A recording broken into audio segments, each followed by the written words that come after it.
कोई व्यक्ति हमारे साथ द्वेष का बर्ताव कर रहा है तो वो हमारा दुश्मन नहीं है, बेचारा वो निमित्त बनाया गया है हमारे कर्म का परिणाम भुगताने के लिए। ये जो हम द्वेष करके दुश्मनी बनाते हैं, नया कर्म कर लेते हैं, हमारे साथ जो भी आगंतुक बर्ताव आने वाला है वो विधान में पक्का है। ये जो हम कुछ अज्ञानी लोग ऐसा कहते हैं कि फिर मेरे ऊपर भी तो बर्ताव है, इच्छा और प्रारब्ध, ये बड़ा सूक्ष्म विषय परमार्थ का है, कोई विवेकी जन इसे जान पाते हैं। तुम इच्छा से प्रेरित होकर कर रहे हो या प्रारब्ध से प्रेरित होकर कर रहे हो। इच्छा, वासना, तृष्णा, कामना, ये बहुत बड़ा जाल है। ऐसा थोड़ी कि अब बोले सब भगवान ही करा रहा है जो हम कर रहे हैं, तो चले जा रहे हो प्रवाह में। थोड़ा सुलझो। आपको जो किसी से कोई मतलब नहीं, अचानक आपके आकर के हित कर देता है, मित्रता से भी बढ़कर व्यवहार करता है, प्राण अर्पित करने को तैयार है, वो नहीं है।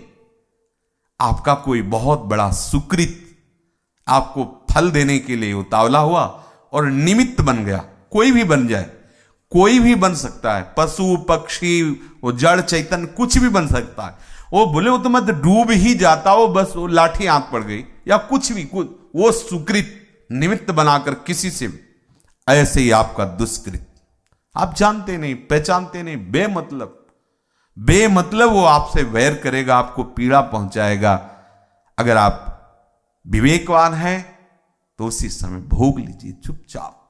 वो जो आपको हृदय में दाह पैदा हो रही, उसके द्वारा दी हुई प्रतिकूल वचन, प्रतिकूल चेष्टा से सह जाइए। परुख वचन अति दुशास्त्रवन सुनी, तेहि पावक न दहोंगो।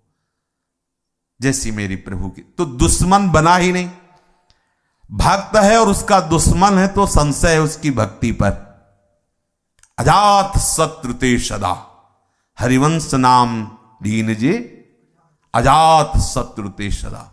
आप यदि नाम जापक है, प्रभु के शरणागत है, अजात शत्रु, जिनका शत्रु पैदा ही नहीं हुआ, तो शत्रु पैदा ही नहीं होता, शत्रु बनाया जाता है। शत्रु कौन बनाता है? जो कामनाओं से युक्त है। इसलिए भक्त का कोई शत्रु होता नहीं, क्योंकि भक्त निष्काम होता है, कोई कामना ही नहीं। अगर आपसे अनुकूलता की कामना, तो प्रतिकूलता में द्वेष तो हो ही जाएगा। ये जो भगवत विमुख जन होते हैं, इनकी दुश्मनी बढ़ती रहती है। कितनी दुश्मनी, कितना द्वेष बढ़ा हुआ। और भक्त जो होते हैं, अंदर से शुरू होता है अद्वेष भाव, पूरे विश्व ब्रह्मांड में व्याप्त हो जाता है। अद्वेष्टा सर्वभूतानाम, कहीं भी द्वेष नहीं रहता, कहीं भी दोष नहीं।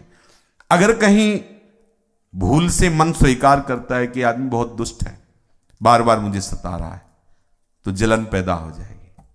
जलन पैदा होती हुई ढूंढेगा ये अशांति क्यों।